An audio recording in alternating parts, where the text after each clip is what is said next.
ಕಣ್ಣಂಚಿನಲು ಹೃದಯಂತರಾಳದಲು ಎಲ್ಲೆಲ್ಲೂ ನಿನ್ನದೇ ಧ್ಯಾನ.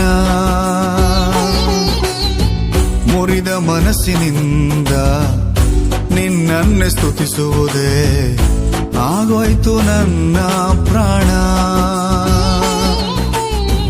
ಈ ಕಣ್ಣಂಚಿನಲು ಹೃದಯಂತರಾಳದಲು ಎಲ್ಲೆಲ್ಲೂ ನಿನ್ನದೇ ಧ್ಯಾನ. ಮುರಿದ ಮನಸ್ಸಿನಿಂದ ನಿನ್ನನ್ನೇ ಸ್ತುತಿಸುವುದೇ ಆಗೋಯ್ತು ನನ್ನ ಪ್ರಾಣ. ಈ ಸಂಧ್ಯಾ ರಾಗವು ನಿನ್ನ ಕೃಪೆ, ಸಾಹಿತ್ಯ ಸ್ತುತಿಯು